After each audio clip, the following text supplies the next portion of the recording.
మనకి మన 8th క్లాస్లో ఉన్నటువంటి తర్వాత టాపిక్ అయినటువంటి 7th టాపిక్ ఏదైతే ఉందో ఈ 7th టాపిక్ గురించి తెలుసుకోవడానికి ప్రయత్నిద్దాం. టాపిక్ పేరేంటి చూడండి, స్థానికులను నాగరికులుగా చేయటము. అంతేకాకుండా దేశం ఏదైతే ఉందో దేశానికి విద్య అందించాలని చెప్పి అన్నాడు. యాక్చువల్గా గుర్తుపెట్టుకోండి, స్థానికులను నాగరికులుగా చేయుట. స్థానికులు అంటే ఎవరు? ఇక్కడ మన భారతీయులు. మన భారతీయులు ఎవరైతే ఉన్నారో ఈ భారతీయులను మనం నాగరికత తెలిసిన వారిగా చేయాలని, అదే విధముగా దేశం ఏదైతే ఉందో దేశానికి విద్యను అందించాలని చెప్పి ఇక్కడ మనకి చెప్పడం జరిగింది. గుర్తుపెట్టుకోండమ్మా, స్థానికులను నాగరికులుగా చేయుట మరియు దేశానికి విద్య అందించడం అనేది చాలా ప్రధానమైంది. అసలు ఈస్ట్ ఇండియా కంపెనీ ఏదైతే ఉందో ఈ ఈస్ట్ ఇండియా కంపెనీ ఖచ్చితంగా ఇక్కడ ఏం నిర్ణయం తీసుకుంది? సంస్కృతిపరంగా స్వదేశీయులు అంటే మన భారతీయులు వెనుకబడిన వారిని, సంస్కృతిపరంగా ఆంగ్లేయులు ఎవరైతే ఉన్నారో వారు తెలివైన వారిని, వాళ్ళ ఆలోచన వాళ్ళది, ఏం చేస్తాం మరి. కాబట్టి స్థానికులను సాంస్కృతిక పరముగా నాగరికులుగా చేయాలని ఉద్దేశ్యంతో ఈ ఆంగ్లేయులు మన భారతదేశంలో ఈ యొక్క నాగరిక దేశంగా మార్చాలని ప్రయత్నించడము, దానిలో ఫలితంగానే ఎడ్యుకేషన్ భారతదేశానికి అందించాలని నిర్ణయం తీసుకున్నారు. అయితే ఇక్కడ మీరు ఆలోచించండి, దీని పరంగా కానీ మనం ఆలోచిస్తే దీంట్లో 60% టాపిక్ అనేది మిగిలిన పర్స్పెక్టివ్స్లోనే చెప్పడం జరిగింది. మెకాల తీర్మానం కానీ, వుడ్డి నివేదిక కానీ, హంటర్ కమిషన్ కానీ ఇవన్నీ కూడా ఈ టాపిక్లో భాగంగా మనకు మెన్షన్ చేశాడు. బట్ ఆల్రెడీ అక్కడ మనం డిస్కస్ చేసాం. ఒకసారి చూద్దాం, స్థానికులు ఎవరైతే ఉన్నారో, స్థానికులు అంటే లోకల్ రీజనల్ పీపుల్స్ మనము. సో ఈ స్థానికులని ఎలా నాగరికులుగా చేయాలని ఇంగ్లీష్ వారు భావించారంటే సంస్కృతిపరముగా. దీంతోనే మనకి టెక్స్ట్ బుక్ అనేది ప్రారంభమవుతుంది. గుర్తుపెట్టుకోండమ్మా, సంస్కృతిపరముగా ఏదైతే కల్చర్ ఉందో ఈ సంస్కృతిపరముగా సరే ఓకేనా, సంస్కృతిపరముగా స్థానికులని అంటే మనమేనమ్మ ఇక్కడ స్థానికులు అంటే స్థానికులను నాగరికులుగా చేయాలని, స్థానికులను నాగరికులుగా చేయాలని అంటే ఒక కల్చర్ నేర్పాలని. ఎంత దౌర్భాగ్యమో చూడండి, వాడా మనకు నాగరికత నేర్పేది? ఇంగ్లాండ్ వాడా? తప్పదు, మరి ఏం చేస్తాం, పరిపాలించారు కాబట్టి. నాగరికులుగా చేయాలి అని ఎవరిక్కడ భావించారంటే ఆంగ్లేయులు భావించటం అనేది జరిగింది. అలా చేయాలని చెప్పి మనకు ఆంగ్లేయులు ఎవరైతే ఉన్నారో ఈ ఆంగ్లేయులు లేదా బ్రిటిష్ వారు భావించటం అనేది జరిగింది. ఆంగ్లేయులు భావించారు. మరి ఇక్కడ మనకు ప్రధానంగా పరిశీలించినట్లయితే ఇలా మన నాగరికులుగా సాంస్కృతిక పరంగా చేయాలంటే ఎడ్యుకేషన్ భారతదేశంలో ప్రవేశపెడదామని నిర్ణయం తీసుకున్నారు. సో ఇలా చేయాలని చెప్పి దీని కొరకు విద్యా విధానం ఏదైతే ఉందో విద్యను ప్రవేశపెట్టాలని నిర్ణయించారు. దీని కొరకు విద్య ఏదైతే ఉందో విద్యను ప్రవేశపెట్టాలి అని వీరిక్కడ నిర్ణయం తీసుకోవటం అనేది జరిగింది. మరి ఇప్పుడు విద్య ఎందుకు రావాల్సి వచ్చింది, ఆ విద్యలో గొప్పతనం ఏమిటి అనేది ఇక్కడ మనం తెలుసుకోవడానికి ప్రయత్నిద్దామండి. సార్ ఓకేనా?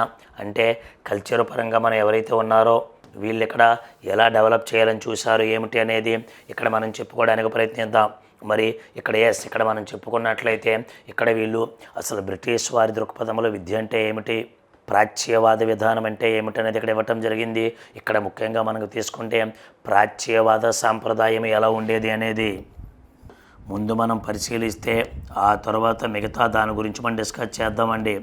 ప్రాచ్యవాద సాంప్రదాయం ఏదైతే ఉందో ప్రాచ్యవాద సాంప్రదాయం గురించి మనం ఇక్కడ డిస్కస్ చేయడానికి ప్రయత్నిద్దామండి. ప్రాచ్యవాద సాంప్రదాయం అన్నాడు. ఏమిటి ఇక్కడ ప్రాచ్యవాద సాంప్రదాయము అంటే మిత్రులారా, ప్రపంచం ఏదైతే ఉందో ఈ ప్రపంచాన్ని మనం 2 భాగాలుగా డివైడ్ చేసామనుకోండి. ఇదే వరల్డ్ మ్యాప్ అనుకోండి. ఇటువైపు తూర్పు దేశాలు ఉంటాయి, ఇటువైపు ఏమో పశ్చిమ దేశాలు ఉంటాయి. అంతేనా? ఈ తూర్పు దేశాలని మనం ప్రాచ్య దేశాలు అంటాం, పశ్చిమ దేశాలని మనం పాశ్చాత్య దేశాలు అంటాం. అవేమో తూర్పు దేశాలు ప్రాచ్య దేశాలు, ఇవేమో పశ్చిమ దేశాలు పాశ్చాత్య దేశాలు.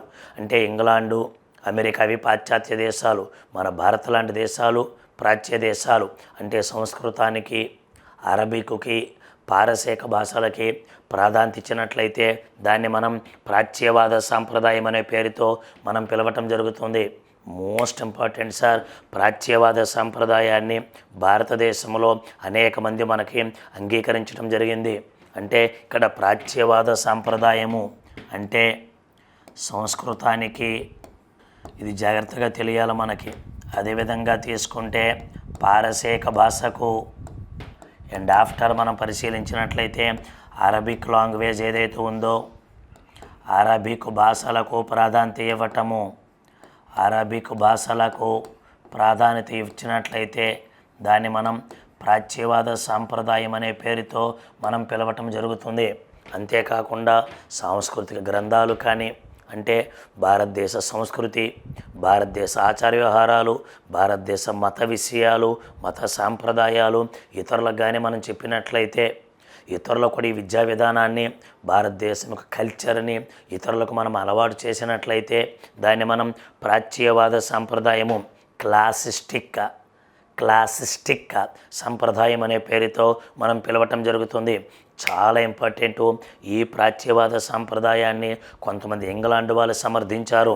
అలా ఇక్కడ ఈ విధానాన్ని సమర్థించిన ప్రముఖ ఇంగ్లాండ్ వారు ఎవరు అంటాడు, భారతదేశ సంస్కృతి గొప్పది అని, భారతదేశ సాంప్రదాయాలు గొప్పవి అని అంగీకరించిన గొప్ప ఇంగ్లాండ్ వాడు ఉన్నాడమ్మా. అంటే ప్రాచ్యవాద సంప్రదాయాన్ని సమర్థించిన ఆంగ్లేయుడు ఎవరు అంటారండి? సమర్థించిన ఆంగ్లేయుడిగా మనం ఎవరిని పిలవటం జరుగుతుంది అంటాడు. సమర్థించిన ఆంగ్లేయుడిగా మనం ఎవరిని పిలవడం జరుగుతుంది అంటే చాలా పవర్ఫుల్ అండ్ ఫేమస్ పర్సన్ ఇతడే, సర్ విలియం జోన్స్. అంటే భారతదేశం యొక్క సంస్కృతి సాంప్రదాయాలను ఇతడు మనకు అంగీకరించాడు, చాలా గొప్పవని చెప్పి ప్రకటించాడు సర్ విలియం జోన్స్ ఎవరైతే ఉన్నారో ఇతడు. ఓకేనమ్మా. ఈ సర్ విలియం జోన్స్ ప్రాచ్యవాద సాంప్రదాయాన్ని, ఇండియాకు చెందిన విధానాన్ని ఇతను సమర్థించాడు, మన గ్రంథాలని, మన కల్చర్ని. ఇటువంటి సర్ విలియం జోన్స్ మొట్టమొదటిసారిగా 1783వ సంవత్సరంలో కలకత్తాకు రావటం జరిగింది. సర్ విలియం జోన్స్ ఎవరైతే ఉన్నారో ఇతడు ఎప్పుడు రావటం జరిగిందనంటే కలకత్తాకి 1783లో. ఇతడు 1783వ సంవత్సరంలో కలకత్తాకు రావటం జరిగింది. ఓకేనమ్మా. కలకత్తాకు రావటం జరిగింది. సర్ విలియం జోన్స్ ఎవరైతే ఉన్నారో ఇతడు చాలా ప్రధానమైన వారు. విలియం జోన్స్ ఇతడు సుప్రీంకోర్టులో జూనియర్ జడ్జిగా కూడా పనిచేశారు. ఇతడు సుప్రీంకోర్టు ఏదైతే ఉందో సార్, ఓకేనా, సుప్రీంకోర్టులో జూనియర్ జడ్జిగా కూడా పనిచేయటం జరిగింది. సుప్రీంకోర్టులో జూనియర్ జడ్జిగా కూడా ఇతడు పనిచేయటం జరిగింది. చాలా మల్టీ టాలెంటెడ్ అండి సర్ విలియం జోన్స్. ఇతను ఎవరైతే ఉన్నారో ఇతడు న్యాయశాస్త్ర కోవిదుడు మరియు బహుభాషా శాస్త్రవేత్త కూడా. సర్ విలియం జోన్స్ న్యాయశాస్త్ర కోవిదుడు అని చెప్పి అంటామండి. అదేవిధంగా మనం పరిశీలించినట్లయితే బహుభాషావేత్తగా కూడా మనం పిలవటం జరుగుతుంది. ఏమిటండి? బహుభాషావేత్తగా కూడా మనం పిలవటం జరుగుతుంది. ఈ యొక్క మన విలియం జోన్స్ ఎవరైతే ఉన్నారో ఇతడిని గుర్తుపెట్టుకోండి అమ్మ. 1783లో కలకత్తాకు వచ్చిన ఇతడు సుప్రీంకోర్టు జూనియర్ జడ్జిగా వచ్చి చాలా గొప్పవాడు.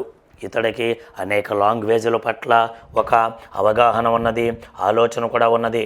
ఇదిగోండి, బహుభాషావేత్త అంటే ఏమిటి? అనేక భాషలను అధ్యయనం చేసిన వ్యక్తి అని. అదిగోండి అమ్మ, అతడే సర్ విలియం జోన్స్. అవతల వైపు చూడండి, క్యాప్ ఉన్న వ్యక్తి కాదు, అతడే. ఏ లాంగ్వేజ్ నేర్చుకుంటున్నాడు? అతడు పర్షియన్ నేర్చుకుంటున్నాడు. అంటే ఇరాన్లో ఉన్నటువంటి లాంగ్వేజ్ పారసీక, అది ఇక్కడ నేర్చుకోవటం జరుగుతుంది సర్ విలియం జోన్స్ అనేవాడు. గుర్తుపెట్టుకోండి అమ్మ, సర్ విలియం జోన్స్ అనేవాడు చాలా ఫేమస్ పర్సన్గా చెప్పుకున్నాం మనం. సర్ విలియం జోన్స్ ఇతని పైన మన టెక్స్ట్ బుక్లో ఒక 2.5 పేజీల వరకు మ్యాటర్ ఇచ్చాడు. కాబట్టి షెడ్యూలింగ్ చెప్పి ఇంక సపరేట్ షెడ్యూలింగ్ అవసరం లేదు, అడిగేంత ముందు చెప్పుకుంటున్నా. ఎప్పుడు వచ్చాడన్నాం? ఇతడు 1783లో వచ్చాడు. ఎక్కడికి వచ్చాడు? కలకత్తాకు రావటం జరిగింది. జూనియర్ జడ్జిగా ఉన్నాడు, న్యాయశాస్త్రవేత్త, బహుభాషావేత్త అన్నాం. ఇతడికి గుర్తుపెట్టుకోండి, ఇప్పుడు ఇతడు ఎవరైతే ఉన్నారో ఇతడికి గ్రీక్ లాంగ్వేజ్ వచ్చండి, మల్టీ లాంగ్వేజెస్ అన్నాగా అదేవిధంగా లాటిన్ లాంగ్వేజ్ ఏదైతే ఉందో లాటిన్ భాషలో కూడా ఇతనికి రావటం జరిగింది. అవే కాకుండా ఇతడికి పర్షియన్ లాంగ్వేజ్ వచ్చండి. ముందు వినండి, తర్వాత రాయొచ్చమ్మా. అదేవిధంగా అరబిక్ లాంగ్వేజ్ కూడా వాళ్ళకి వచ్చు. అప్పుడు వీడియోలో ఏది ఎక్కడ ఉంటుంది, ఏది ఎక్కడ రాయాలో ఒక అవగాహన మీకు ఏర్పడుతుంది. పర్షియన్ లాంగ్వేజ్ వచ్చు, అరబిక్ లాంగ్వేజ్ వచ్చు. అదేవిధంగా ఇతడికి సంస్కృతము కూడా రావటం జరిగింది. ఇది ఇతను మల్టీ లాంగ్వేజెస్ అంటే. మరి గ్రీక్ లాంగ్వేజ్, లాటిన్ లాంగ్వేజ్ ఏదైతే ఉందో ఇతడు అవి ఎక్కడ నేర్చుకున్నాడంటే ఆక్స్ఫర్డ్ యూనివర్సిటీలో నేర్చుకున్నాడు ఇతడు. ఈ 2 లాంగ్వేజ్లని ఇతడు ఎక్కడ నేర్చుకోవటం జరిగిందంటే ఆక్స్ఫర్డ్ యూనివర్సిటీ ఏదైతే ఉందో ఈ యొక్క ఆక్స్ఫర్డ్ యూనివర్సిటీలో ఇతడు నేర్చుకోవటం అనేది జరిగింది. మరి పర్షియన్ లాంగ్వేజ్ని, అరబిక్ లాంగ్వేజ్ని ఇతడు తన ఫ్రెండ్స్ వద్ద నుండి, అంటే తన స్నేహితుల వద్ద నుంచి నేర్చుకున్నాడు. సరే, ఓకేనా? తన స్నేహితుల వద్ద నుంచి ఇతడు నేర్చుకోవటం అనేది జరిగింది. మరి అలా కాకుండా సంస్కృతం ఏదైతే ఉందో ఈ సంస్కృతాన్ని ఇతడు ఎక్కడ నేర్చుకున్నాడనంటే కొంతమంది బ్రాహ్మణ పండితులు ఎవరైతే ఉన్నారో బ్రాహ్మణ పండితుల వద్ద నుంచి ఇతడు నేర్చుకోవటం జరిగింది. సంస్కృతాన్ని ఇతడు బ్రాహ్మణుల వద్ద నేర్చుకోవటం అనేది జరిగింది. ఇవే కాకుండా వ్యాకరణము, దాంట్లో ఉండే టెక్నిక్స్ ఇవన్నీ కూడా సర్ విలియం జోన్స్ అనేవాడు నేర్చుకోవటం జరిగింది. ఎస్, ఇతడు పూర్తిగా ఏవాది? పాశ్చాత్యవాద, ప్రాచ్యవాద? ఎస్, ప్రాచ్యవాది. మరి అలాంటి టైంలోనే విలియం జోన్స్కు సహకరించిన విలియం జోన్స్ వలె మరొక 2 వ్యక్తులు కూడా ప్రాచ్యవాదాన్ని సమర్థించారు. ఇతడి వలె ప్రాచ్యవాదాన్ని సమర్థించింది మరొక 2 ఉన్నారమ్మ. మన టెక్స్ట్ బుక్లు ఇవ్వటం జరిగింది. రేపు వీళ్ళ 3 పేర్లు ఇచ్చి మరొక వ్యక్తి పేరు ఇచ్చి ఈ క్రింది వానలో ప్రాచ్యవాదాన్ని ఎవరు సమర్థించలేదు అని మనకి చెప్పడం జరుగుతుంది. గుర్తుపెట్టుకోండి. ఒక వ్యక్తి పేరే henry Thomas Colebrooke.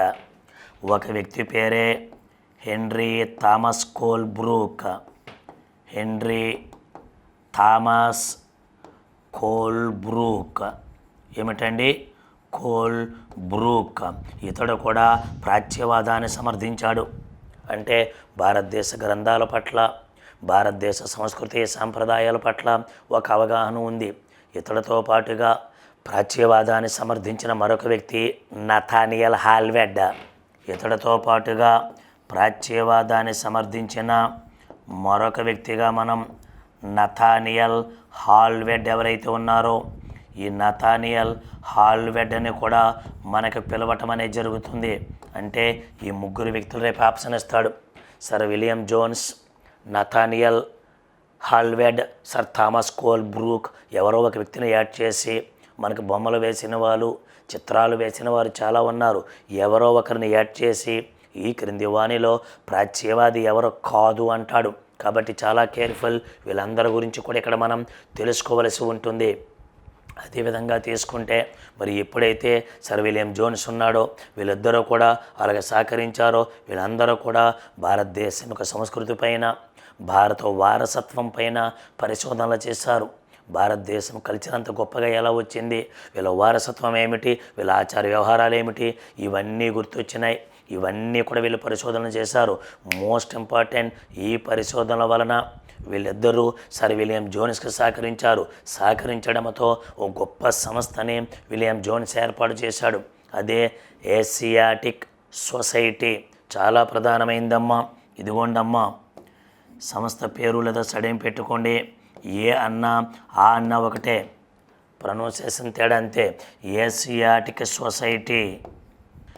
Asiatic society అనే సంస్థ ఏదైతే ఉందో, ఏసియాటిక్ సొసైటీ అనే సంస్థ ఏదైతే ఉందో ఇప్పుడు దేని గురించి మనం తెలుసుకుందామండి. ఏసియాటిక్ సొసైటీని మనకి ఎప్పుడు ప్రారంభించారంటే 1784లో మనకు ప్రారంభించడం జరిగింది. 1784లో దీనిని కలకత్తా ఏదైతే ఉందో కలకత్తాలో ప్రారంభించారు. దీన్ని యాక్చువల్గా ఏసియాటిక్ సొసైటీ ఆఫ్ బెంగాల్ అనే పేరుతో ప్రారంభించడం జరిగింది.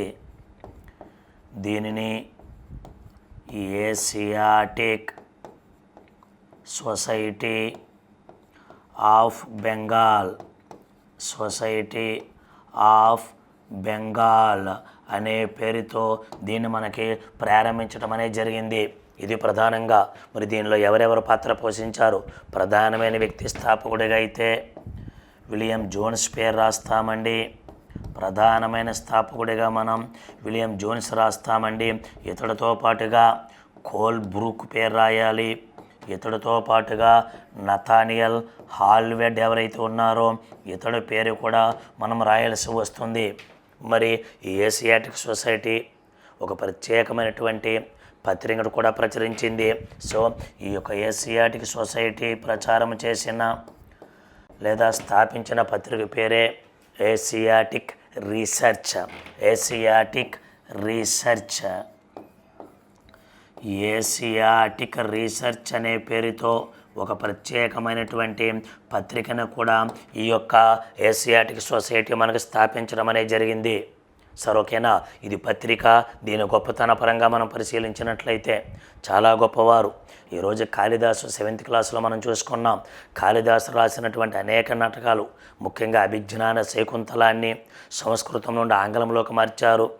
అనేక యూరోప్లో కొంతమంది గొప్ప వ్యక్తులు ఉన్నారు.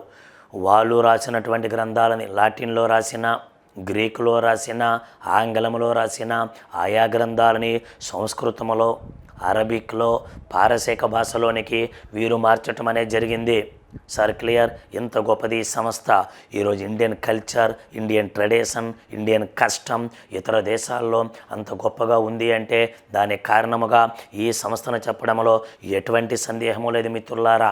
చాలా గొప్ప సంస్థ ఏసియాటిక్ సొసైటీ ఆఫ్ కలకత్తా, అది ఏసియాటిక్ సొసైటీ ఆఫ్ బెంగాల్ అనే పేరుతో. సో ప్రధానమైన స్థాపకుడైతే విలియం జోన్స్, సహకరించిన వారైతే వారిద్దరి పేర్లు ఇక్కడ రాయండి. మరి ఎవరైతే ఉన్నారో ఇప్పుడు ఈ ప్రాచ్యవాదులు ఎవరైతే ఉన్నారో వారి ప్రకారము, సరే ఓకేనా, ప్రాచ్యవాదులు ఎవరైతే ఉన్నారో ప్రాచ్యవాద సాంప్రదాయాల ప్రకారము వీళ్ళు ఇంగ్లాండ్ వాళ్ళు కావచ్చు, సాంప్రదాయుల ప్రకారము ప్రాచ్యవాద సాంప్రదాయాలు ఎవరైతే ఉన్నారో వారి ప్రకారం మనకి ఏమిటనంటే ఎటువంటి ఆలోచనలు కలిగి ఉన్నారు ఏమిటి అనేది ఇక్కడ ఇవ్వటం జరిగింది. చూడండి, వీరి ప్రకారము భారతీయ నాగరికత ఏదైతే ఉందో, భారతీయ సంస్కృతి ఏదైతే ఉందో, భారతీయ సాంప్రదాయాలు ఏవైతే ఉన్నాయో ఇవి పురాతన కాలంలో చాలా చాలా ప్రధానమైనవి, అత్యున్నతమైనటువంటి శిఖరాలను అధిరోహించాయి. కానీ అనేక కారణాల వలన తరువాత పరిపాలించినటువంటి కొంతమంది చక్రవర్తుల వల్ల కావచ్చు, వారికి పరమత సహనం లేకపోవడం వల్ల కావచ్చు, లేదా ఇంగ్లాండ్ వారికి కావచ్చు, ఇవి పూర్తిగా పతనావ స్థితిలోకి వెళ్ళిపోయాయని చెప్పారు.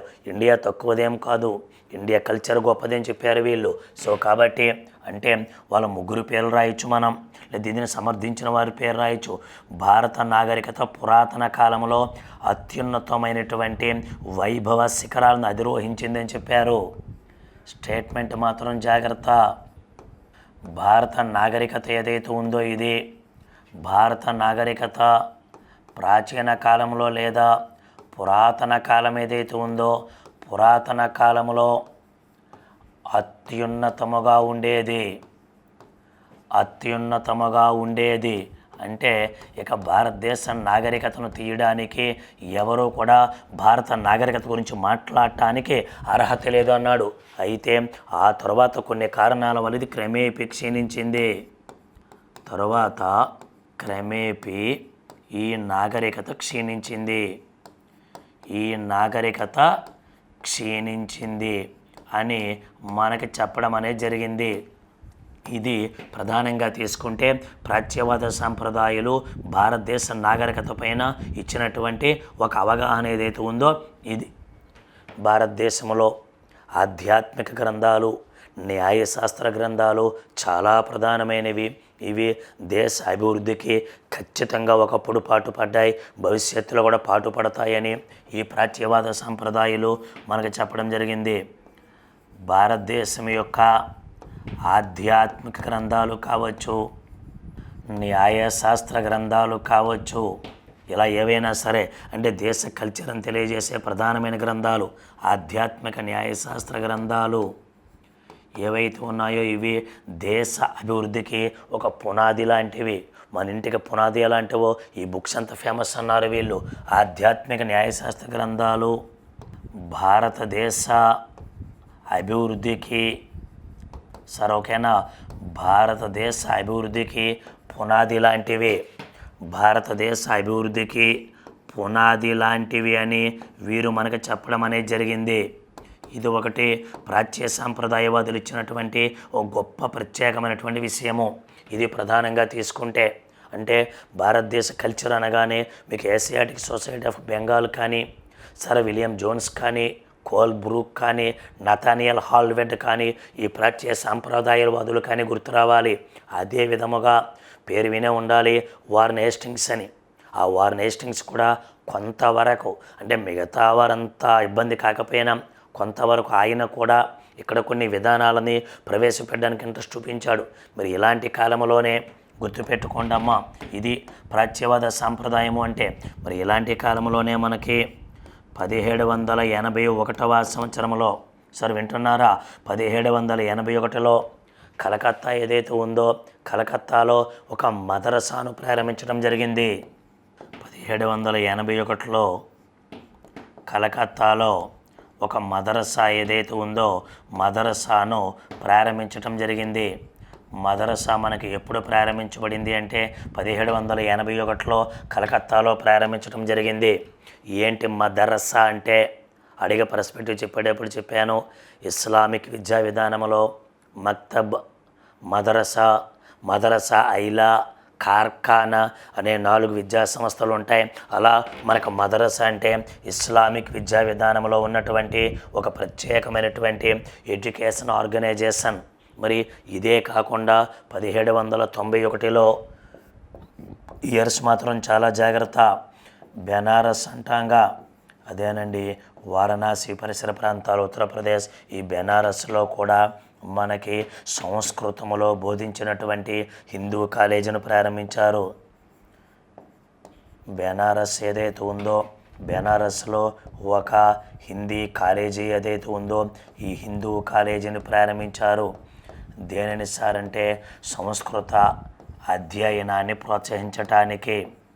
సంస్కృత అధ్యయనం ఏదైతే ఉందో సంస్కృత అధ్యయనమును ప్రోత్సహించాలనే ఉద్దేశ్యంతో మనకేమిటనంటే ప్రోత్సహించేందుకు మనకి ఈ యొక్క ప్రత్యేకమైనటువంటి గుర్తుపెట్టుకోండి 1791లో బెనారస్ హిందూ కాలేజీని మనకి ప్రారంభించడం జరిగింది.